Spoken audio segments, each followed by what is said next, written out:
Hello, everybody. Thank you for joining us for the Sustainable CT March Coffee Hour titled Connecticut's Urban Forest Network. We're all happy that you've taken the time out of your schedule to join us today. This coffee hour is being recorded for those who couldn't be here and for those who are here that would like to review anything that we covered today. You'll be able to find this and all of our coffee hours, along with recordings of workshops, certification help, newsletter previews, and a great deal more on our YouTube channel. So you would just go to YouTube and type Sustainable CT, and you'll find us there. I'll also put a link in the chat for you guys to check out. Oh, let me make sure I just switch that over to the everybody chat. Hold on, folks. I'm having some technical difficulties. I will work on posting the link a little bit later, guys. With that being said, you'll also find a direct link to our YouTube channel and our monthly newsletter, Actions and Impacts. Um, I will also be posting a link in that as in the chat as well. Since you registered for the coffee hour, you probably already receive our newsletter, but if you don't, please check it out. We try to keep it fun and informative, and you could easily subscribe by visiting our website, sustainablecT.org, and clicking up the sign up button that's at the very bottom of the webpage. And while you're at our website, please be sure to check out this month's episode of The Impact, a Sustainable CT podcast. New episodes are available on the 15th of each month on our website, on YouTube, or wherever you get your podcasts. This month, we have a great conversation with Dr. Adam Welchel. Adam has spent the better part of 2 decades at the Nature Conservancy. I'm sure our guests are very familiar with Adam, serving as the TNC's Director of Science. His forte is community resilience building, a unique, anywhere, at any scale, community-driven process to improve community resilience for all hazards today and in the future. Adam provides community resilience workshops to sustainable CT registered towns seeking to gain certification points under Action 5.4, Assess Climate Vulnerability. We and municipalities all across Connecticut are the beneficiaries of his commitment. Please join us to hear how, why he does what he does. And don't forget that spring certification is just around the icy corner. The application deadline is April 14th. We are always encouraging municipalities to submit their applications before the deadline, and of course, we are here to help. If you have any questions, problems, concerns, or you're just looking for a little guidance on your way to achieving certification or climate leader designation, please reach out to us at info@sustainablecT.org. All right, now that that's so out of the way, I'd like to take a time to informally introduce our guests, Drew and Arcadia from the Nature Conservancy, who will be guiding today's coffee hour. Guys, please take it away. Awesome. Thank you so much. Let's pull up this presentation really quickly here.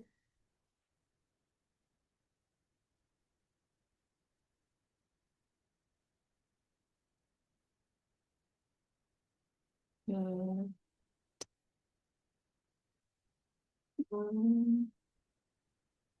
People will see it, but oh, because I have to do this. Okay. And then there we go. All right. How's that? Yay. Okay. Awesome.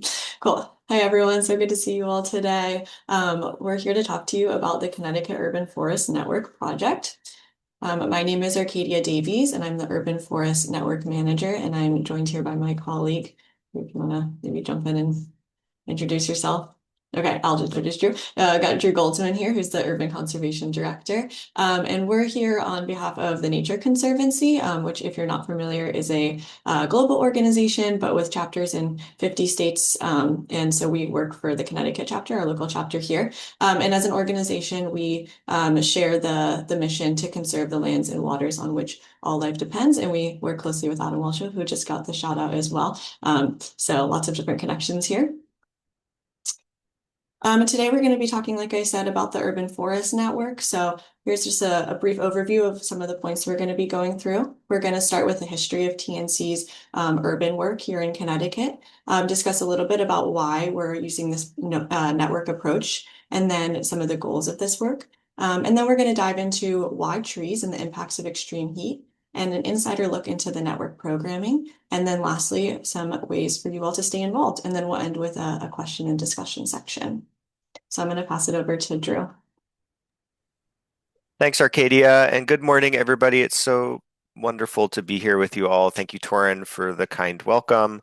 As was mentioned, my name is Drew Goldsman. I'm the Urban Conservation Director here with the Connecticut chapter of the Nature Conservancy. Um, and I do want to, I guess, just make a plug for kind of all things TNC today. I apologize for the overload on TNC programming, but I'll just make another plug for the podcast with our colleague Adam Welchel and the long history of collaboration with Sustainable Connecticut related to the community resilience building workshops. So definitely check that out.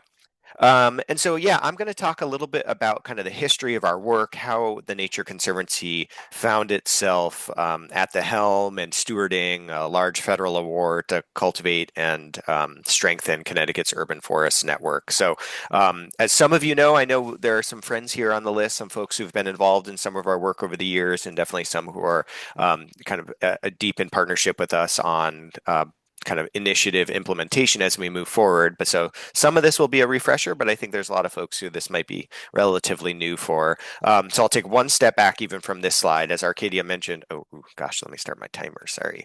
As Arcadia mentioned, and as I'm sure many of you are familiar, the Nature Conservancy is a global environmental conservation organization.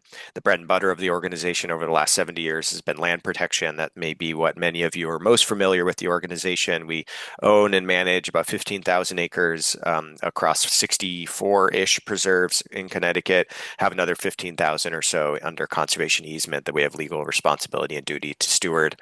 And that's what we've done, you know, from the 50s on across the country and the world, supporting communities and protecting special and important landscapes. And over the decades, though, there's been a real recognition that obviously our ecosystems are complex and protecting land is not going to be enough to achieve our broad goals. And so, some decades ago, there was embrace of work in our marine systems and our freshwater systems. And then in the last 20 years or so, a really deeper commitment to work around climate adaptation and climate mitigation work. And through that, a recognition that working in cities and dense urban areas is going to be a critical part of the toolbox. And so I've had the pleasure over the last decade or so of helping to develop our Connecticut Urban Conservation Program, which has historically been very much centered and rooted in work in the Bridgeport area.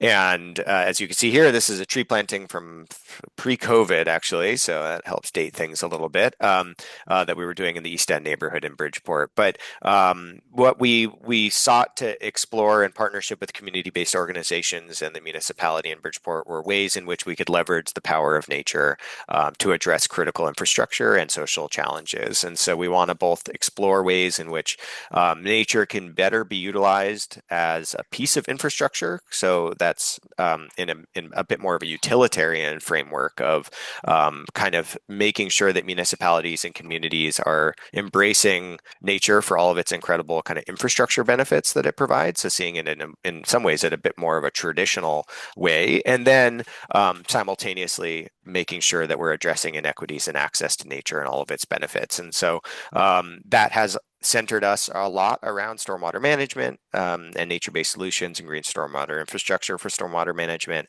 and to focus on trees and urban forestry and the urban heat island effect. I'm assuming some baseline knowledge of some of these terms, but please pop in the chat if we're glossing over any kind of terminology or lingo that is new to folks. Happy to elaborate on any of those.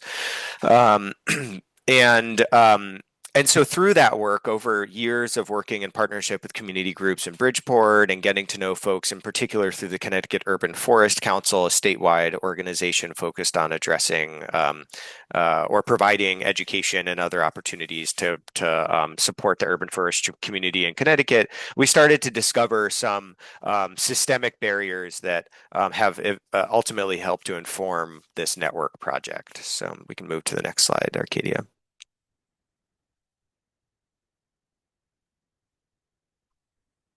Perhaps. There we go. Thank you. And so over many, many conversations with partners across the state, which included who should be a grant applicant for a grant, and more so and more importantly, what should be the activities of this grant program. And so I'll talk a little bit more about that in a moment. But we started to center opportunities, or we started to coalesce around recognition that a few years ago, we were at a moment of kind of a once in a generation investment in trees in Connecticut and across this country. There were massive state and federal grant programs supporting large scale plantings and stewardship and maintenance programs across the country. And what would be an opportunity for our collective group, be it the Nature Conservancy in partnership with others, to kind of take advantage and harness some of those investments for long-term sustainability and capacity building.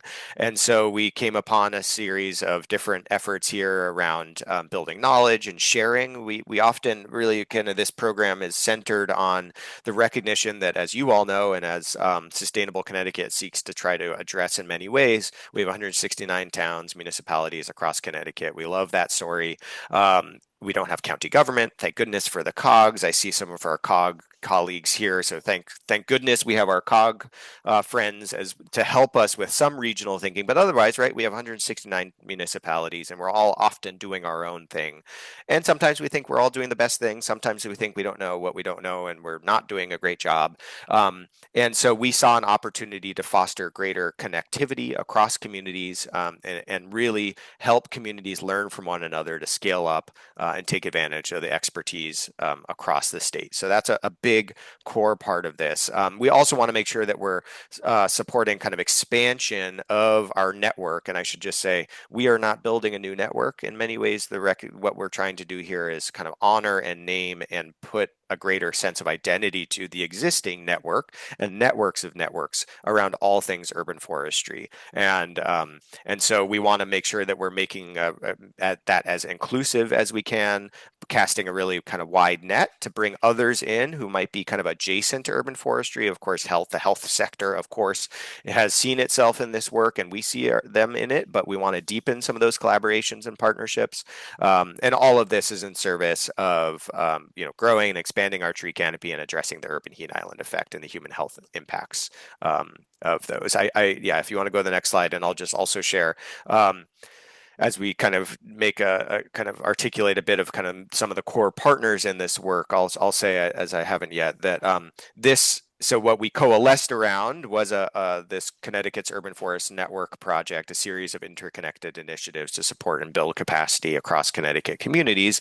And we submitted a grant proposal, and I can't quite see if folks there might be on here who also did, but to the Inflation Reduction Act Urban and Community Forestry Grant Program of the last administration. As folks might be familiar, there was $1 billion that went out pretty promptly, and contracts were executed pretty early on in a way that many of those are alive and well. Some others have not survived, but there are a lot of great awards and projects, a number of which are supporting community projects here in Connecticut.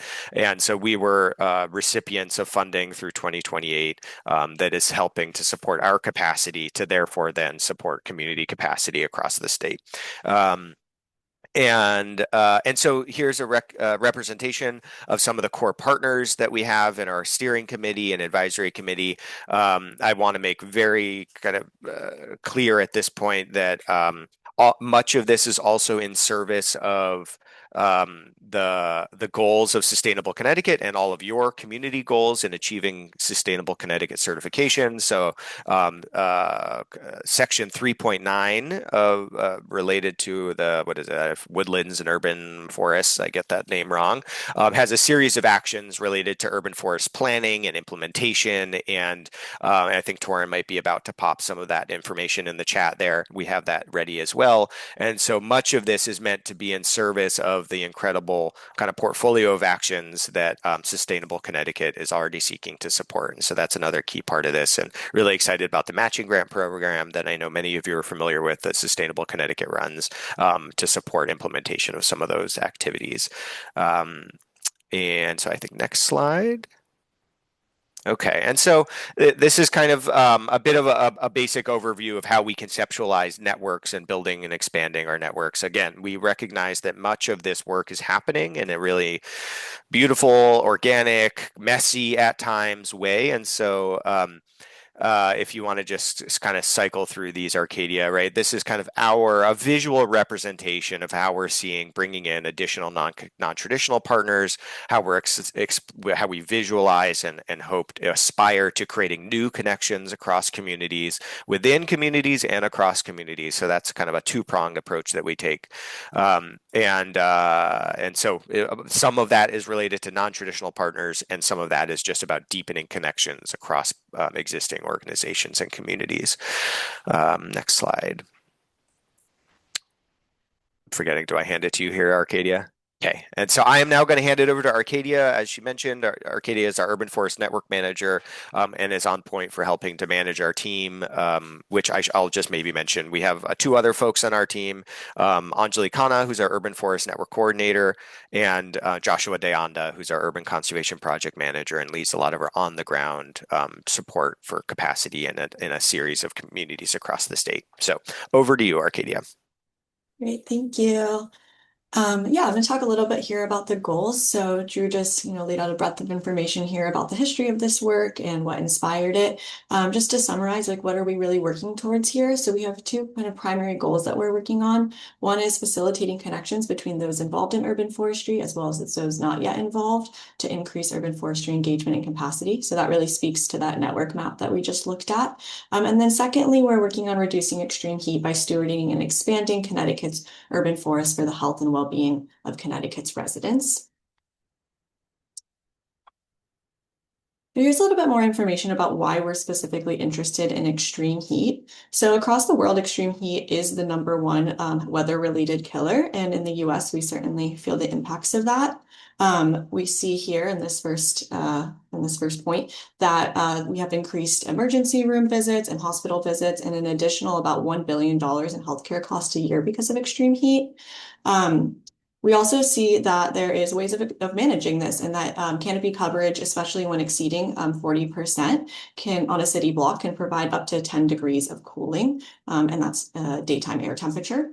And then studies also show that tree plantings can directly lead to fewer non-accidental and cardiovascular deaths and annually save individuals on their healthcare cost.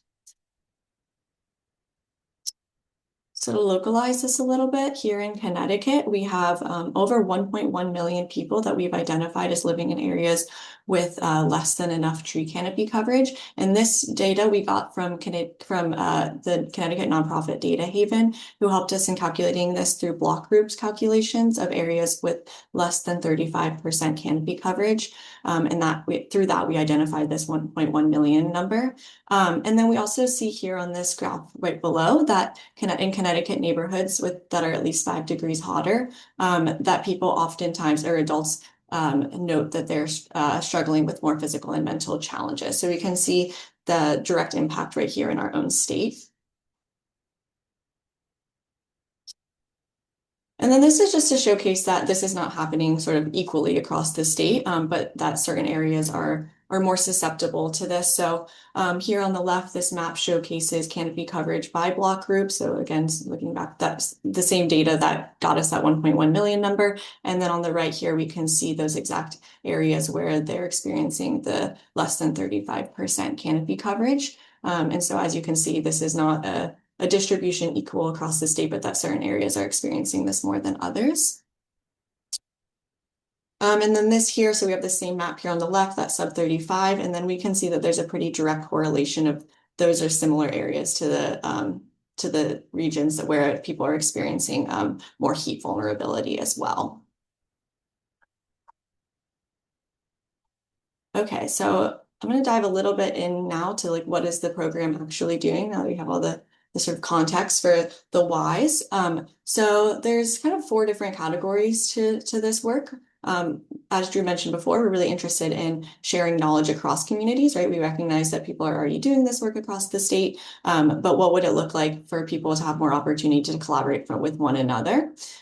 Secondly, we're trying to celebrate the work that already exists out there. And this is really kind of committed as a storytelling approach. So to amplify and celebrate the work that's happening, and hopefully that will also continue to inspire more engagement. We're also working on creating more accessible tools and resources that will support people directly in this work. And then lastly, getting more grant writing and administrative support, again, to kind of create that direct support to communities who are interested in engaging.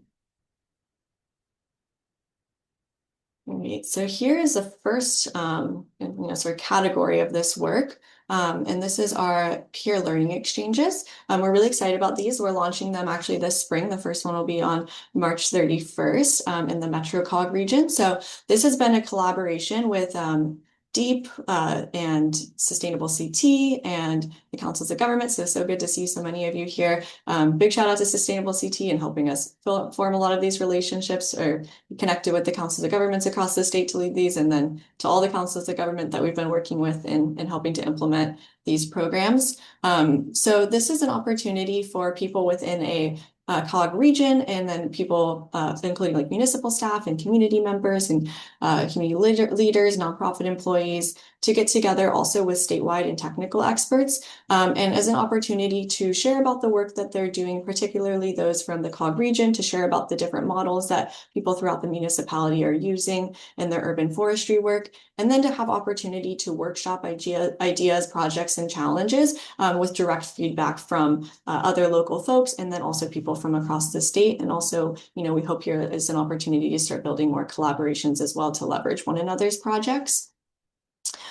So we have 3, as I said, this spring. We have one in the MetroCog region on the 31st, one in the SCROG region on April 15th, and then one in the NVCOG, Naugatuck Valley region on May 6th. And then also I'll just note that while this is definitely time to be working together, we also want it to be a time for people to sort of just get to know one another and continue to build community. So we'll have some additional kind of optional activities as well, like tree plantings and shared meals for people to engage in. And these are half-day events, so from about 9 a.m. to 1, and we'll drop the link here in a bit so that if you're interested in signing up, you'll have that opportunity to do so. All right, so here's the storytelling project. This is also getting launched this spring. Over the next 3 years, so until the end of this grant in 2028, we're going to be developing 12 video vignettes.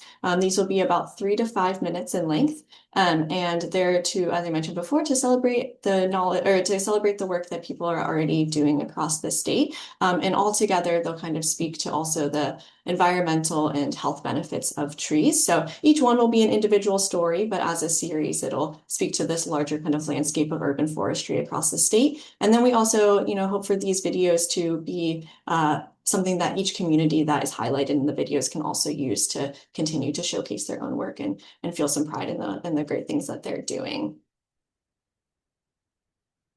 And also when we open up to questions at the end, if you all have ideas of stories that you would be interested in seeing shared, we'd love to hear your feedback as well. All right, so we're also developing a few tools, some of which are going to be new tools, and then some of which are kind of bringing together existing tools as well to just continue to increase accessibility.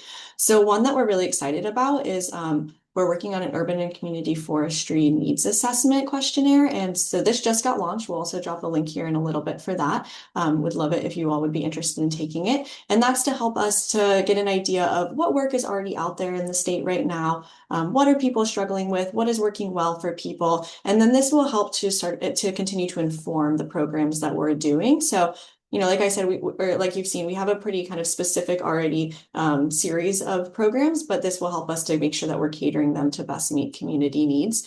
And that's open to people who are both already deeply engaged in urban forestry and then those who are not yet, to help us also think about how can we continue to increase outreach to continue to involve more people. So certainly would love it if you all would be interested in taking that. And then that questionnaire will also help to inform a network map, which is going to be housed on our website.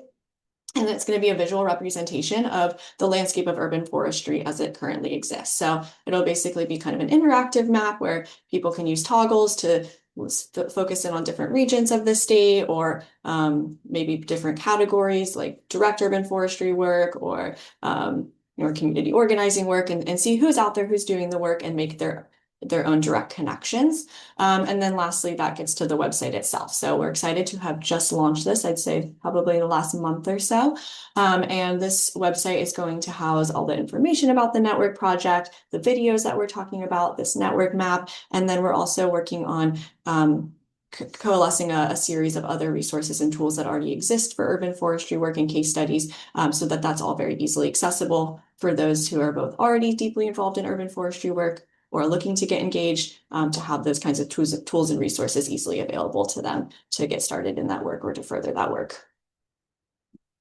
And then lastly, this is something that we're still in the process of launching, but really excited about, is contracting a grant specialist. And this is someone who will support our team in working with communities across the state in accessing funding opportunities, identifying funding opportunities, and writing grants, and maybe some sort of support in at least understanding management practices, to continue to just create more access to funding. And it's been really helpful as we've talked with our many partners across the state too, and just understanding, what are the current challenges that communities are facing in accessing funding so that we can help to sort of address those specific needs. And then we're also continuing to seek additional funding streams as well. So how can we get more direct funds into communities to support their work? And as all this is going on, we're also trying to do some direct support in communities themselves. And this is also just like really helpful in continuing to help us understand what's going on across the state, and to sort of, if you all have heard the planting while planning model, to continue to just do the work as we're, kind of working on the larger theoretical project as well, or not theoretical project, but in the kind of conceptualizing this like larger network project, and then also, doing in the field work at the same time. So Drew mentioned earlier that our colleague Joshua Deanda is our urban conservation project manager. And so he's leading a lot of this work. So primarily we're working in New London, Bridgeport, Waterbury, and Groton. And these are all through collaborations with other statewide and local organizations. Some examples of this work is identifying areas best for tree planting, identifying the trees that are going to be best for those spots, helping to source and grow seedlings for future tree giveaways in communities, stewarding trees that TNC has previously planted or that others have planted, and helping with care. And then, oh yeah, I know the stormwater assessment that was done in Groton, which also was kind of that planting while planning model. So giving trees out to residents to continue to mitigate many of the, stormwater and extreme heat effects that we've talked about throughout the presentation. Okay, so lastly, this is kind of just a synopsis of many of the things that we've already mentioned.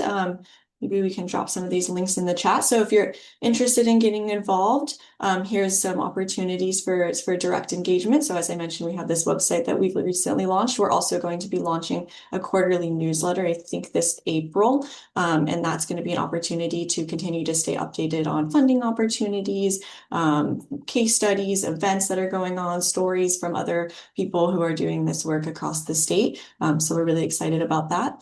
As I mentioned, we have this new urban and community forestry questionnaire that we've launched. Would love it if you all would not mind taking that to help us inform some of the projects to make sure that we can really, meet everyone's needs across the state as much as possible. And then lastly, we have these 3 peer learning exchanges, so we'll drop the registration for that as well.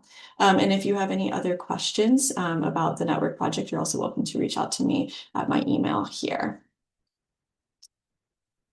Awesome. And then that is all we have. So I'm going to turn it over to you all for questions, but also would love to hear from you all, and questions and discussion, because we'd love to hear from you all too, now that you have hopefully deeper familiarity with this work, about what was like most helpful for you all in terms of this project. How, if you have ideas for how we can continue to cater some of our programming to meet your needs and urban forestry needs across the state, we would love to hear your thoughts and ideas for that as well.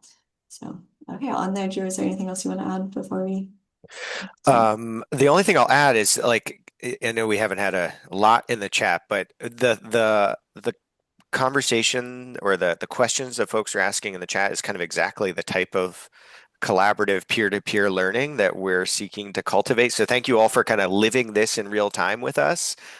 Fran, your question there at the end, as well as I think Mary, your question about how is the West Hartford tree canopy assessment funded. Like, those are right? Like that's the kind of stuff, right? Like let's not recreate the wheel. Let's figure out what are other communities doing to achieve some of these goals. So thank you for just kind of like helping to do some of that work for us there and showing us kind of what this is all about. But yeah, as Arcadia said, we're really eager to hear from you all.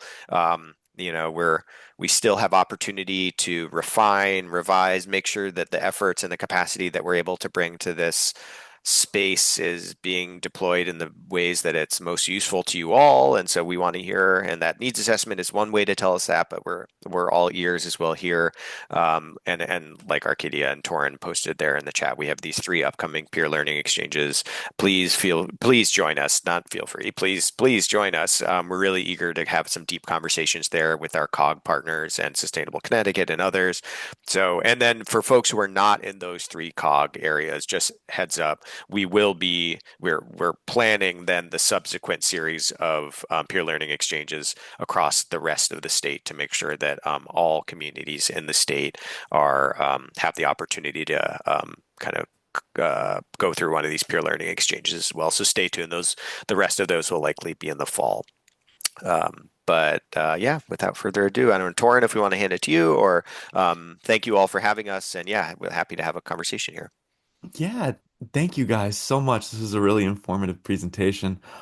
Please, anybody that has any questions in the chat, please feel free to post them, or if you do feel inclined, you can definitely come off mute and ask questions as well. I do have a couple questions myself, so if nobody does have any questions, I can ask them as well. So please, anybody, feel free, come off mute. Let's see, Neil, I Drew in Arcadia, are there any conflicts with the way utilities manage trees? Something that you come across in communities that you work with?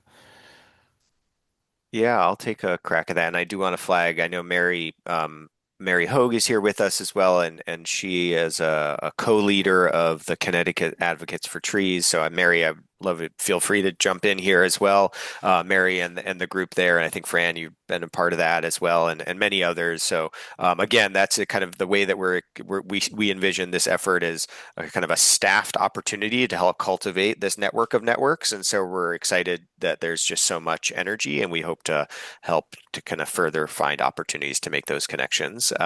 And so I know one area that Kat has a particular focus on relates to kind of more of our public policy and kind of legislative approaches to supporting communities and protecting and expanding their urban forests.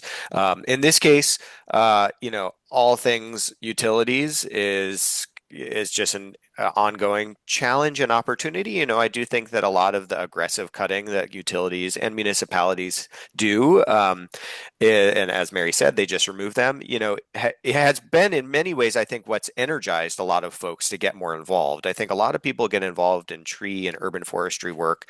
You all can tell me if this lands or not, but out of kind of exasperation when incredible trees are being taken down in our communities, often in a really aggressive way that feels out of whack with kind of what the threats might be or what the issues and liabilities are.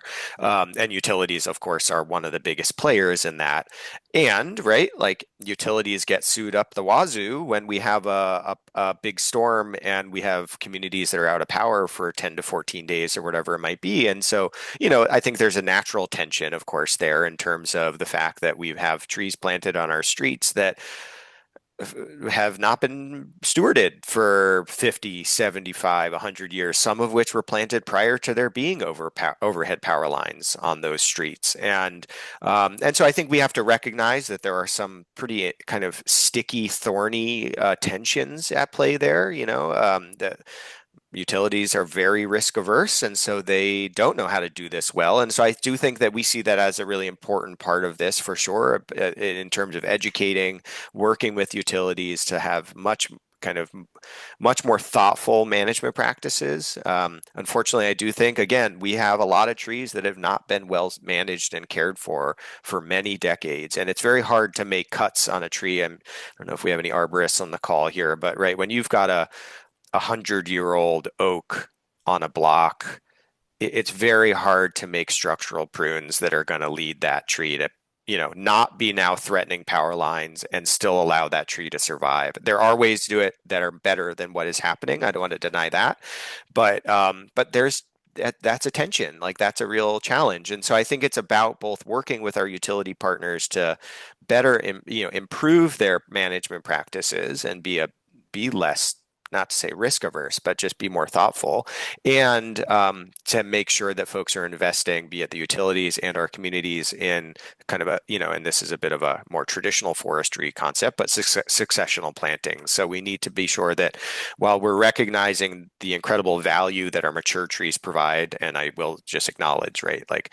100-year-old tree provides, magnitudes of order more benefit than a 2-inch caliper tree that we're going to plant. So for sure, protecting our existing forests is critical, and recognizing that there is going to need to be an investment, of course, in the next generation of trees, and we need to be doing those concurrently. I'll stop there. I don't know if Arcadia or Mary, or anyone else. Let's have a conversation here. I think we have a lot of expertise on the call, so happy to hear from others.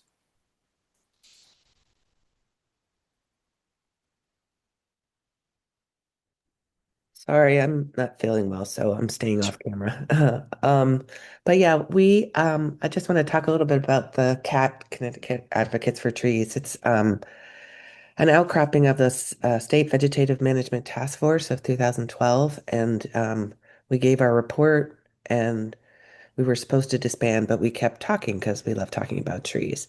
So we've given ourselves a name. We get involved with legislation as well as this networking idea that they were talking about.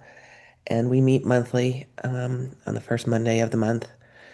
And we've been having guest speakers. So Drew and Arcadia came and told us about this wonderful project. And we're just trying to get more tree canopy in the state and just to protect the trees. I think all the town, and Fran can speak up about this too. I think most all the people involved are very upset about how the electric distribution companies are managing trees. And I say managing in quotes because it's just a tree removal program. Um, so, we advocate for undergrounding the wires. We got involved with the vegetative riparian buffer work in the legislature this year because that effectively is talking about keeping vegetation down to the water's edge, and that is also could be trees. So we'd love to have anyone who's interested to, check out the website I dropped in the chat and give a call and join us. Fran, do you have anything you want to add? Yeah, I would just add that we're holding direct conversations with the key legislative people involved in the environmental committee, with Representative John Michael Parker, as well as Senator Christine Cohen, who's responsible for the Department of Transportation coordination from a legislative point of view. These are important channels to get information in both directions, to understand how we can have an impact. And it takes time, this legislative process, but it also requires numbers, data numbers, as well as people numbers. And that's why I salute the Nature Conservancy for helping develop networks, because we need these numbers. We need you all raising your voice and not just complaining, but providing solutions and planting trees. So thank you, everybody, for supporting trees.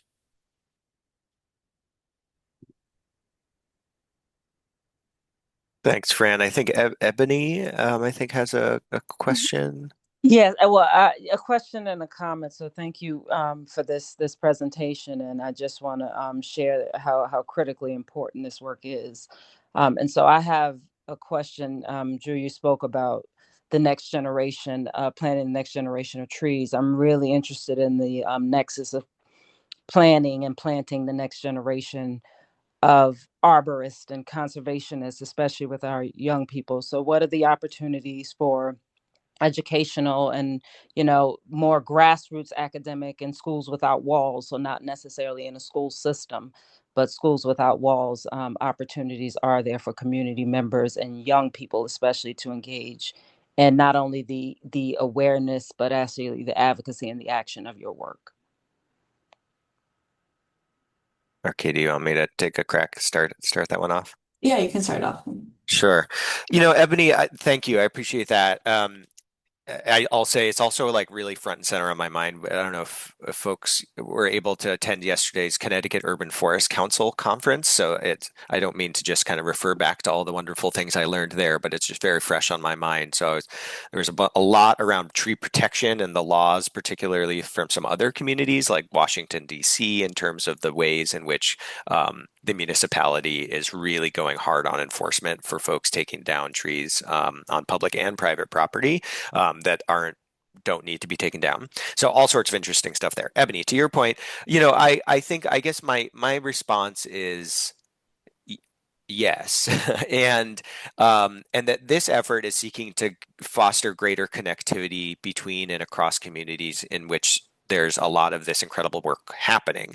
And so, for example, we've done a lot of work over the years, as I mentioned, in Bridgeport, and that work has almost entirely been done in partnership with the organization Groundwork Bridgeport and a number of other groups in the city. And as you may be familiar, Groundwork Bridgeport is an organization that primarily serves high school students in the city through a series of different capacity building and leadership programs, ranging from developing their landscape design expertise to straight up project managing efforts around improving the landscape and placemaking and so on. And so that's one amazing example. I would say in general, we do see kind of a general best practice of like that kind of nonprofit and municipal partnership.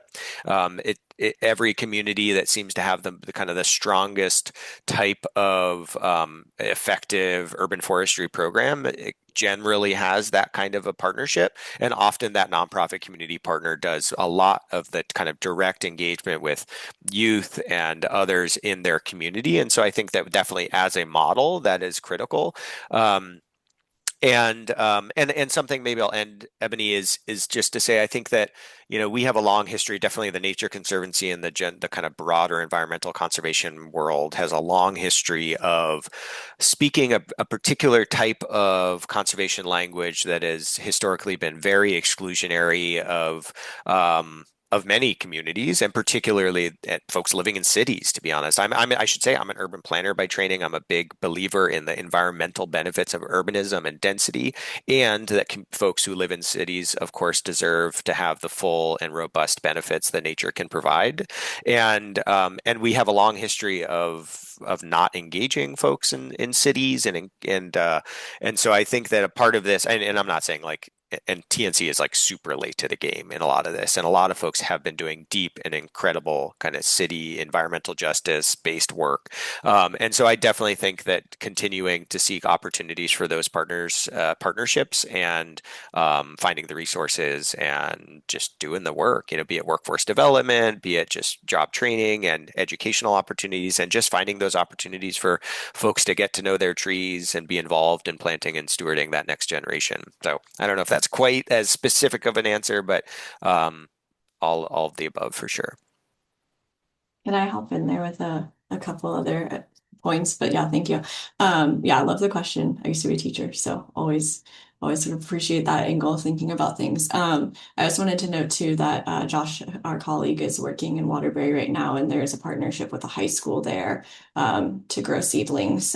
So yeah, a little bit maybe to the point that you were making. Also, while that's not necessarily the primary focus of this network project, we are obviously still very interested in like the celebration of work across the state. And one part of the project that we didn't talk about today because it hasn't been as much of a focus, but is something that we'd, I think, love to still pursue at some point is like a tree celebration opportunity. And so especially as we kind of start to get these videos out, thinking about, can we host these like tree celebration community events in areas and continue to like celebrate the work that they're doing. And then this would also be more of like a family engagement kind of opportunity too. So to get, people maybe who haven't been as involved in traditional urban forestry work, the opportunity to still come and see what's going on and get excited and bring maybe their kids and stuff as well. So not the primary focus, but definitely something that's on our mind that we've, hope to pursue a little bit more.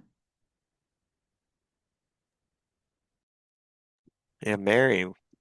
I just wanted to mention Groundwork Bridgeport and the work that they do with students, and they have a really wonderful silviculture curriculum, and I believe they have money to pay the students to come and learn about this stuff, learn about trees, and actually do planting. And it's a great model, and their curriculum is online somewhere. I can find it. I don't know if there are other groups in the state that are as organized around getting to the kids to get them started on focusing on trees, but it's a good place to start if you're interested in that. Yeah, groundworker's great. There are two just additional points that have kind of come up somewhat in the chat and that I just want to touch on real quick. One is just all things data. We've kind of talked a bit broadly about it here. I know there was a question earlier in the chat about tree equity score. There was a talk about the West Hartford tree assessment, which was done by Planet Geo. And often when we start having conversations about tree canopy cover and tree inventories and planning and what does a community need to do, inevitably there becomes a question of kind of like, well, what are the data available and like what do we need to be looking at to understand our landscape? And it's confusing. Really all I'm just going to say is that it's confusing. There are a number of different vendors, be it Planet Geo, be it the University of Vermont Geospatial Lab, that are selling really good products. There are if you have a really incredible GIS person, that they can take the National Land Cover data set and they can do some really compelling analysis. That's largely what our partners at Data Haven, as well as the NOAA coastal data, National Land Cover data set, coastal NOAA one. I always get that a little mixed up. Right, there's just like a lot of different data sources, some of which are proprietary, some are not. And that's definitely another big part of this is that we're trying to help communities streamline kind of to what is enough, what is just enough to really understand your canopy cover from kind of that remote, yep, Yukon clear, what's enough? Like, how much do you need to know about your canopy cover to make some actionable decisions? And so that's something that we are really aware of. I think it becomes a bit of a barrier just because there's so much. It's a bit overwhelming at times for folks to navigate that. Um, and then similarly inventories, right? There's kind of like remote sensing kind of canopy cover analysis, and then there's all things related to inventories. They're very different tools and things, and one is much more labor intensive, that being the inventories. But I did want to also share a national resource, if folks aren't familiar, called the Vibrant Cities Lab. And this is a really incredible collaboration and with the Forest Service and American Forests and someone else. And it's a really great repository of case studies, planning resources. Despite its name, it is all about urban forestry. And it's not a lot about Connecticut in terms of case studies in there, but there's some really incredible resources. So I was thinking, for example, West Hartford, maybe we can talk, and there's some really interesting kind of modules in there for thinking through some planning exercises and things of that sort. So that's one resource available. Over to you, Arcadia. Yeah, I was just gonna shout out the, what are we calling them now? Municipal state of the Hmm. urban forestry reports as well, which we're working on with Data Haven, starting with the areas that have sub 35%, but potentially eventually trying to create one for all 169 municipalities across Connecticut. But these will be reports catered to each of those places that will have localized data as well to hopefully help inform some or to help inform some urban forestry work in those areas.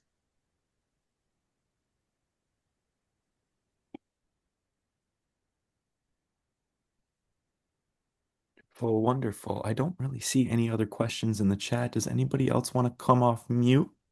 Or anybody else inclined? Anybody else want to share anything? Well, I put it in the chat, but I just wanted to emphasize that for Pollinator Pathways, which is an incredibly popular program, that they say the most impactful thing you can plant is a tree, um, especially oaks, willows, and cherries, but a native tree, obviously.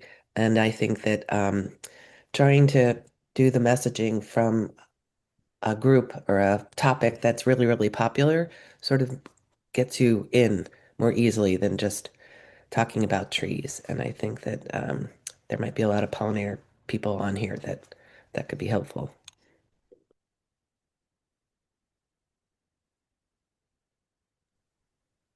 Thank you, Mary. Fran, I still see that you have your hand raised. Yes. I'd like to go back to the tools and the tree equity score. Am I wasting my time?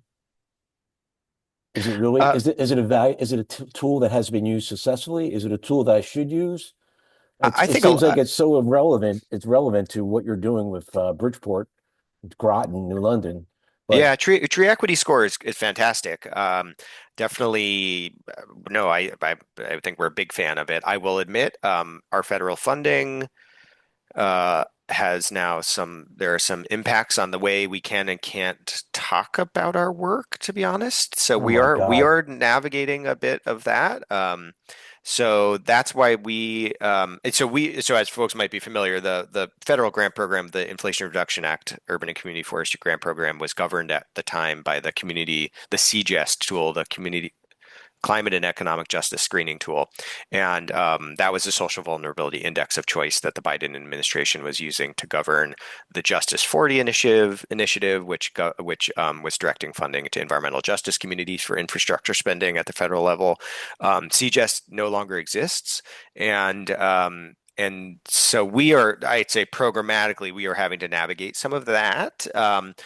Tree equity score is fantastic. It is a social vulnerability index, and it includes tree canopy cover, and it does the scoring that's really relevant. So I think a lot of communities are using it, and I definitely have nothing negative to say about tree equity score by any means. Thank you. I do want to I just do see a question from Kelly. Speaking of arborists, have any organizations engaged constructively with arborists? So one, the kind of the Arborist Professional Association is the Connecticut Tree Protective Association, and we are doing trying to deepen conversations there as well. I will say the Urban Forest Council conference yesterday that we attended every year, I'm reminded that it's largely arborists who are there to get their continuing education credits, and so it's an interesting audience. And then of course there's the Tree Wardens Association. I think we might have had some tree wardens on here today. Thank you for all that you do. And that's, of course, a critical, and many of those are arborists as well. So that's, I think, one area where there is definitely some effort to continue to work with the arborist community. But maybe I know as we're closing out, I just want to give a big thank you to everybody. Thank you, Torin and Sustainable Connecticut for having us. I know there's many others here from Sustainable Connecticut. Thank you all for having us, and thank you to everyone who showed up today. Thank you, Drew. Yes, thank you for everyone that showed up and took the time out of their schedules to attend our March coffee hour. Please, we have 5 minutes left. Does anybody have any last minute questions, comments, remarks? If not, we can definitely close, and I would be happy to give you 4 minutes of your day back. Let's see. It doesn't look like we have anything coming in. With that being said, we'll be sure to send a follow-up email with any recording and resources that were discussed today. Thank you to Drew. Thank you to Arcadia. Your work is always incredible, and it's great to learn more about it. And I'm looking forward to seeing this project bloom as the year progresses. And with that being said, thank you everyone for attending, and have a great rest of your Thursday. Thank Thanks, you. everybody. Bye.